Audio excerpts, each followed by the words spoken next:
Assalomu alaykum. Mana ikkinchi darsimiz davomı yoki uchinchi darsimiz. Biz o'tgan darsimizda pozitsiyalash, blok element va inline elementlarni o'rgandik va mana shu logoni shu yerga qo'ydik. Endi biz veb-saytning davomini, ya'ni mana bu yerini va tekstlarni sentrlashni o'rganamiz bugun. Endi buning uchun biz mana shu header elementimizdan, header tagimizdan chiqmagan holda yangi div create qilamiz. Yangi div yozamiz. Bu divimizni text box deylik. O'shanda hamma narsa box bo'lib ketsin. Logo box, text box. Xo'p, yangi div class bo'lsin text box. Va bu text boxning ichida nima bizda? Mana buni hammasini yana bitta kichkina boxga oldim. Endi bizga mana bu tekstlarni qilishimiz kerak. Bu biz yo p text ishlatishimiz kerak, p paragraf yoki h headings ishlatishimiz kerak. Men h1 ishlataman. Header 1. Va bunga ham class beramizda heading primary deb ketaylik. Chunki bu header 1lar primary. Endi o'tgan darsda inline elementlarni aytdim.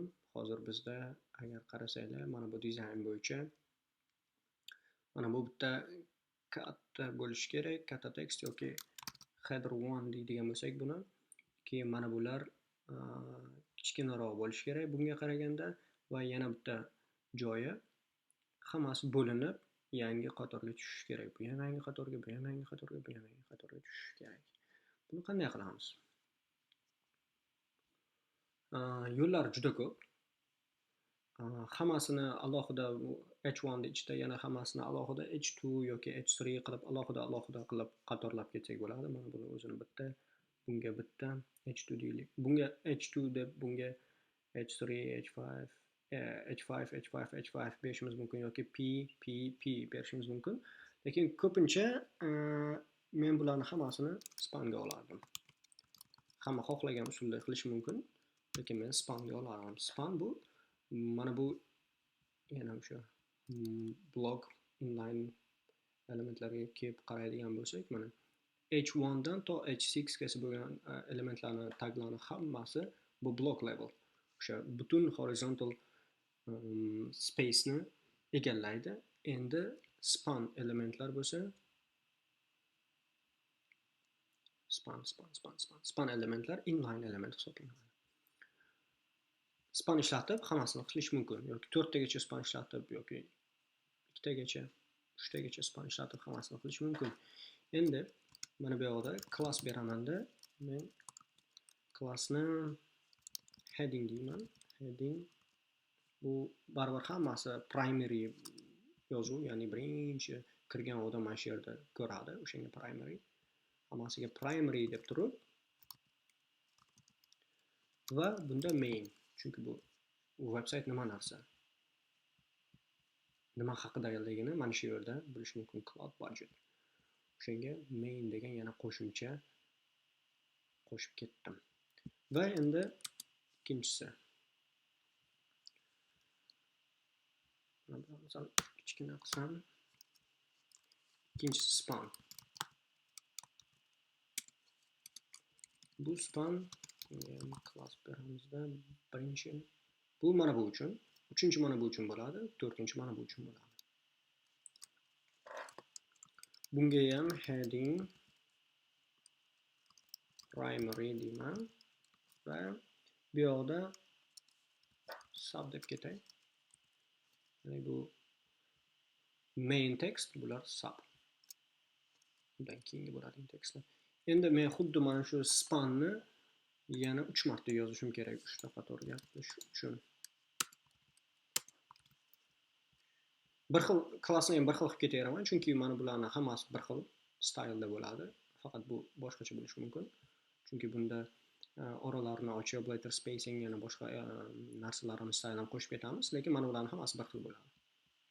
O'shanga bir xil klassni. Xo'sh, endi tekstni shunday copy qilsak bo'ladi. 2 marta bosib copy qilamiz, qo'yamiz, cloud budget. Keyin mana birinchisini copy qilamiz.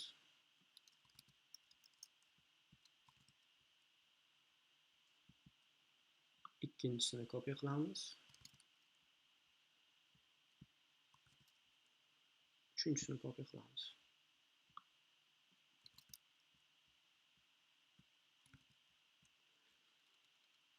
Bularni save qilsak nima bo'lar ekan? Mana chiqdi. Mana span berganligim uchun, o'sha o'tgan darsda tushuntirdim. O'sha hammasi inline element bo'lganligi uchun mana cloud budget mana bu yoqqa yozilyapti, undan keyin mana bu mana shu yoqqa yozilyapti, mana hammasi bir qatorda yozilgandek bo'lyapti. Chunki inline elementlar to to'ldirguncha. Mana viewportimiz kichkinaroq bo'lsa, bu viewportni to'ldirib turaveradi. O'sha hammasi bir qatorda bo'lishi ham mumkin. Endi bizga lekin unaqa kerak emas, to'g'rimi? Biz buni baribir blok elementlarga aylantiramiz, uni ham ko'rsataman.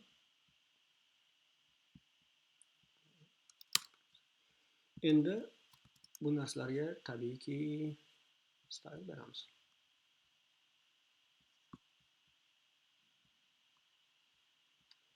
Kelib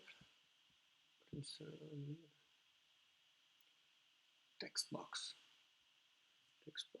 heading primary. Kelamiz dot text box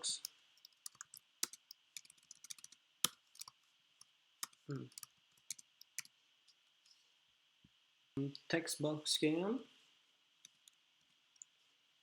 position absolute beramiz. Bu pozitsiyalashni ham o'sha o'tgan darsda tushuntirgandik. Position absolute beramiz. Bunga endi left deylik. 40% bo'lsin, bu pixel emas. Boya tepada pixel, bunda 50 deylik boshida. 50%. Keyin top berib ketsak yaxshiroq bo'ladi. Top 50% deymiz.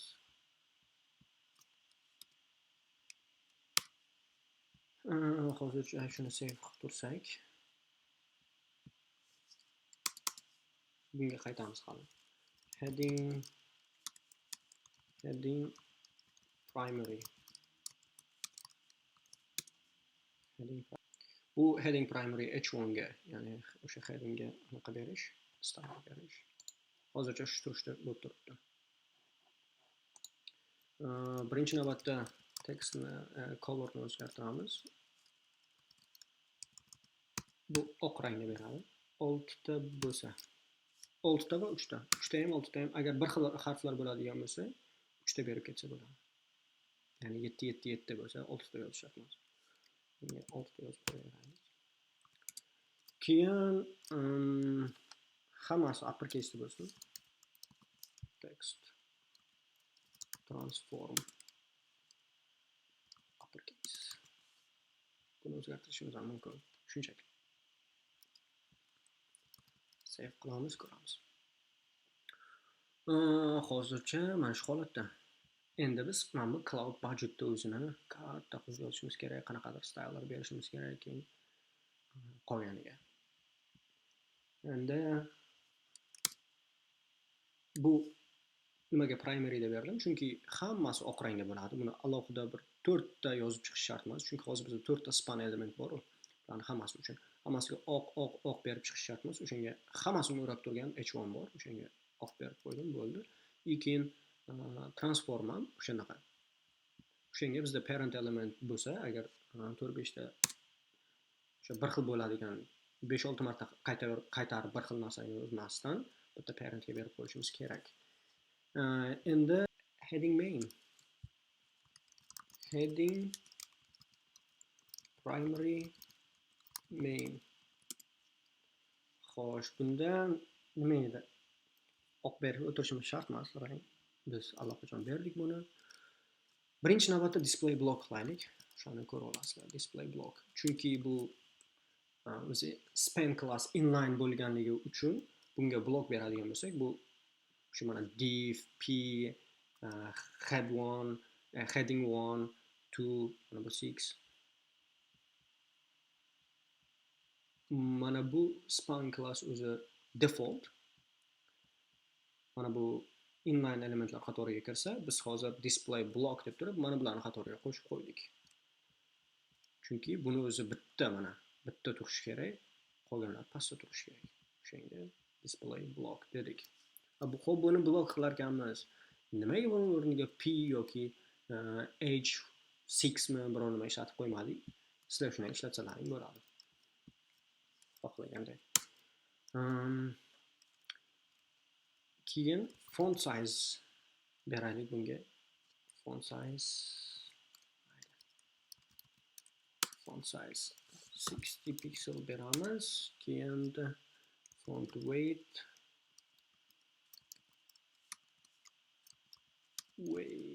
qanaqa yoziladi? 16. Bu font weight, bu bold, jирный bo'lardi. O'sha jирный bilan bir xil bo'ldi hozir font weight. Keyin nima yana? Letter spacing. I bilan yoziladi. Letter spacing. Bizda 20 deb beramiz. Save. Shu holatga keldi hozir. Buni o'zgartirishimiz mumkin, hamma propertyni shunchaki boshida nimadir qo'yaylik, keyin style uchun alohida ishlaymiz. Endi qolgan uchtasi ham bir xil klassda edi. Primary sub degan klass qolgan uchta qatorimiz ham yoki spanimiz ham. Bularga ham display block deb beramiz, chunki bularni hammasi alohida qatorda bo'lishi kerak edi. Display block.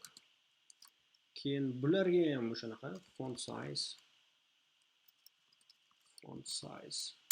deymizda 20 deylik. Xo'sh, keyin nima? Bularga font weight. Mana shu weight yozishga qiynalaman doim. Bunga 400 deylik mayli.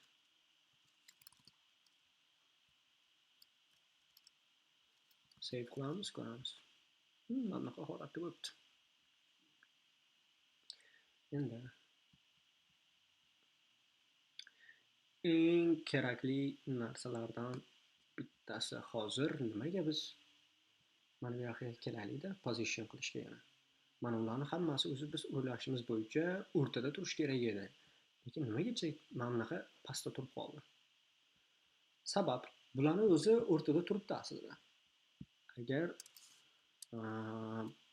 bunaqa qilib background deb turib blue deylik. Blue qiladigan bo'lsak, mana shular div elementimiz, to'g'ri? Mana bitta box bo'ldi hozir. Bu hozir o'rtada turibdi. Faqat mana bu burchak hisoblanadi. Mana bu burchak. Agar yaxshilab aniq qilsalar. Chunki bu mana bu hozir curve bo'lgani, to'g'rimi? Lekin buni boxga daxli yo'q. Bu box mana bunaqa katta boxning ichida turibdi. O'sha boxda mana bu burchakning o'zi o'rtada turibdi. Mana shu burchakning o'zi o'rtada turibdi. Endi bu elementni kattaligini yoki ichida narsalar borligini, bu vertically, horizontally farqi yo'q-da. Mana bu text boximiz mana 50-50 qilgani prosta bitta nuqtani qilib qo'ydi. Mana shu nuqtani qilib qo'ydi. O'rtada qilib qo'ydi mana shu nuqtani. O'zi agar mana shu ko'rib turgan hozirgi viewportni olib qaraydigan bo'lsak, mana shu nuqta o'zi o'rtada. 50% chatdan 50% bizda masofa bor, tepadan 50% bizda masofa bor. Mana shu nuqta uchun qolganini hisoblamaydi. Bu mana nuqtani o'zi hozir o'rtada turibdi, ishlayapti.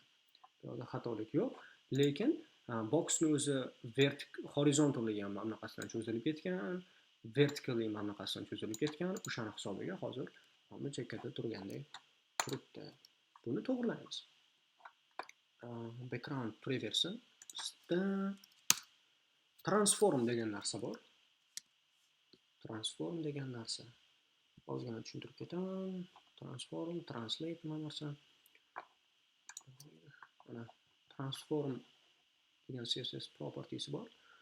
Bu narsalar nimalar qiladi? Mana transform bizga rotate qilishga, ya'ni aylantirishga, scale qilishga, katta kichkina qilishga. Bu mana bu hali HTML da, CSS da animationlarni ko'rsataman. O'shanda mana bu scale'lar hammasini sku ishlatamiz. Hozir bizga move kerak bo'ladi. Ya'ni bitta elementni boshqa joyga o'tkazish, move qilish. Mana shu transform orqali ishlatiladi. Keyin 3D yoki 2D narsalar qilish, bularni ham ishlatamiz. Xuddi mana shu proyektimizda o'shanda ko'ramiz, ya'ni mana shu transform bizga transformatsiya qilish uchun kerak bo'ladi. Keyin o'sha transformni o'zi keyin translate degan anaqa oladi. Funksiya oladi. Bu funksiya bitta parametr olishi ham mumkin, ikkita parametr olishi ham mumkin. Bitta parametr olganda bu o'zi bizda doim ikkita nuqtamiz bor, agar 2D element qiladigan bo'lsak, mana shularni mana shu ko'rib turganimiz ham 2D page hisoblansa, nima bor? 2D da horizontal bor, bunaqasidan uzunligi va balandligi bor. Vertical x, y o'qlar bor, to'g'rimi? O'sha o'qda agar ikkalasini ham mana bu 200 ga 200 qilmoqchi bo'lsak, 2 marta yozishimiz shart emas. 200 deb bir marta agar bitta property beradigan bo'lsak, x ni ham y ni ham 200 qilib qo'yadi. Mana bunaqa 50% deb qo'ysak ham x ham y ham 50% bo'lib qoladi. Lekin ikkalasiga har xil property bermoqchi bo'lsak, har xil parametr bermoqchi bo'lsak, anaqa. Misol x hozir 100 piksel bo'lsin-da, y yoki y 200 piksel bo'lsin dedik. Bu translate hozir boshqa joyga move qiladi. Transform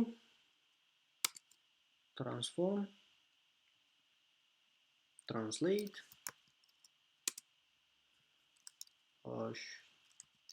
40% deymiz va 50% deymiz.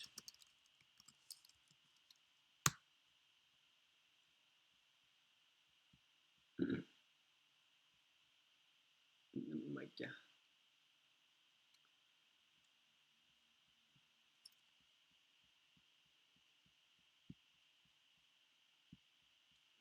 To'g'ri. Biz hozir pastga ham past bilan, ya'ni y dan x dan plus tomonga qarab, plus bo'ladigan tomonga qarab surib oldik. Bu o'zi minus bo'lishi kerak edi. Minus bo'lishi kerak. Chunki bizda o'tib ketdi-yu. Kamayib yetmay qolmadi, balki biz o'ylagan nuqtadan o'tib ketdi. Shunda hozir mana o'rtada turibdi deb o'ylayman. Bu nima qildi hozir? 100 qilganimizda agar mana buni hozir 50 qilganimiz yoki 40 qilganimiz, bu yoqda ham 50 qilib qo'ysak, hozir bu mana bu uzunligini oldida, ana shu uzunligini 50% gacha 50%ni mana shu uzunlikni qanaqa tushuntirsam, xo'p, mana shu uzunligini oldi hozir elementnida, o'shani 50%ni o'rtaga olib qo'ydi. 50% ga cho'zib qo'ydi. Ya'ni tushunganlar tushundi hozir. Ya'ni yana o'sha mana bu analogiyaga qaytamiz. Uzun box deb hisoblasak, mana shunchalar deb hisoblaylik. Bu hozir mana bunaqa joyda turibdi, to'g'rimi? Buni nima qildik biz? Aytdik, hozir shu turgan joyingda shuni 50% ga, o'zini 50% ga surdim mana bunaqasidan. Va tepaligini ham o'zini 50% ga, o'zini balandligini 50%. Mana buni yarmi qancha bo'ladi? Mana shu to'shi qancha ekan? Mana width 632, mana shu 600 qilaylik. 600 qilamiz, height 200 qilamiz. 200 qilsak, bu hozir biz translate qilib 50-50 minus qiladigan bo'lsak, bu nima qildi? O'zini uzunligi qancha? Horizontally 600 bo'lsa, o'shani 300 ga bunday x ni minus tomoniga qarab 300 ga bunday burib qo'ydi. Endi balandligi qancha? 200 bo'lib turibdimi? O'sha y ni, ya'ni y ni minus tomoniga qarab tepaga qarab, ya'ni bunda 100 ga tepaga chiqarib qo'ydi. Chunki o'zini balandligi 200 edi. 100 ga tepaga chiqarib qo'ydi. Hozir shunday qildi. Tushundinglar deb o'ylayman. Agar tushunmagan bo'lsanglar, mana bularni hammasini descriptionga yozib qo'yaman YouTubedan. Kelib o'qib olinglar. Mana bular qanaqa qilyapti. Eng yaxshi yo'li sinab ko'rish. Har xil elementlar berib, misol 200 berib, 300 berib turib sinab ko'rish. O'sha eng yaxshi o'rganishning yo'li. Endi mana bu narsani kam ishlatdim. Mana shu narsa ham bug chiqib qolsa, debug qanday qilasizlar? Inspect ga kelib turib, bu developer console, Google Developer Tools. Mana shuni ochib turib, hozir bizda nima? Mana bu bo'lsa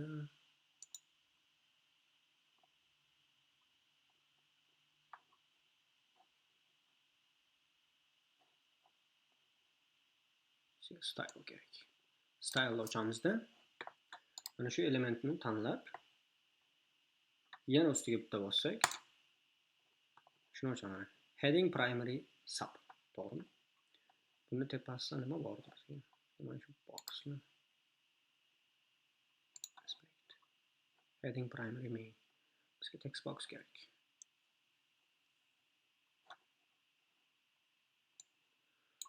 Text boxni endi topishimiz kerak. Shuning ichidan mana text box. Ustiga bossak, o'sha style'ni ochib beradi bizga.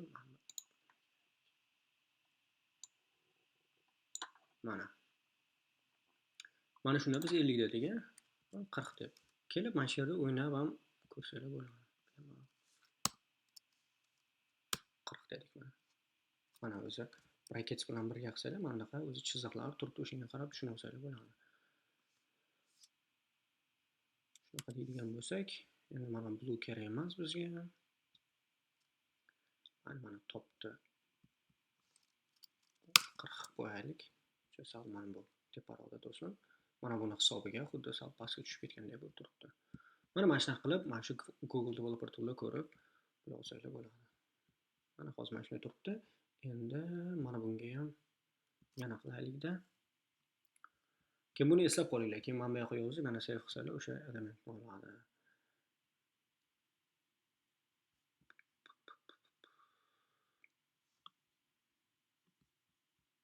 Body, header, text box. Mana bu kerak bizga. Main kerak. O'sha mainda letter spacing 20 degandim. Mana shunda 30 deylik. 30 deylik. Letter spacing 30. Endi mana bunga o'tamizda. Mainga kelib turib, mana buni 30 deb qo'yamiz. Bu tomonda o'zgartirish yo'q, bu tomonda yo'q. Mana bu yerda blue ni o'chiramiz. Mana bunda, mana buni qilamiz. Shuni save qilamiz.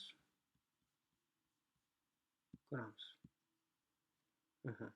Bitta mana buni o'zgartirishimiz kerak. Bu text box bo'lsa, heading primary'da qo'shib qo'ysak, text align center deydigan bo'lsak, save qilsak, align bo'ldi. Endi bitta menga yoqmagan narsa hozir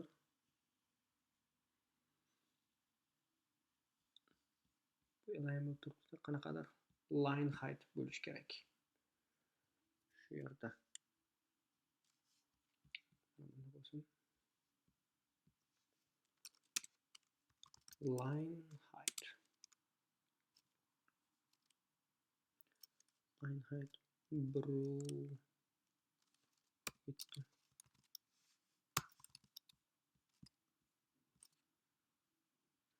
Qanaqadir salman bu. Rosa tiqilib qolgan o'shanga. Kichkinaroq qilsak bo'ladi. Buni developer toolda qilgan yaxshiroq, chunki o'zgartirib qarab, o'zgartirib save qilib qaragandan developer toolda qarasa ancha yaxshiroq. 6 yoki 3 5 5 line height 5 bo'ldi. Bo'ldi mana. Mana shu o'rtada keldi. Mana bular ham hammasi o'rtada. Ozgina bo'lsa ham o'xshadi. Bu yo'da line height baland. Tepada marjin qo'yib qo'ysam bo'ladi, lekin mana shu turishi ham yaxshi. O'zi mana bu yoqda dizayn kodga kelsak, o'zi CSS ni ham chiqaradi. Lekin doim to'g'ri emas bu. Lekin chiqaradi. 150 debdi line heightda. Nima debdi? Slash orada marjinni hisoblayapti. Bunda position absolute qo'ygan o'shanga.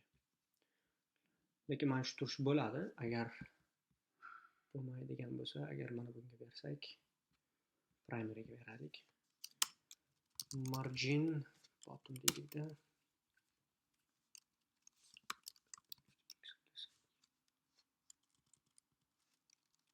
Pixel deylik.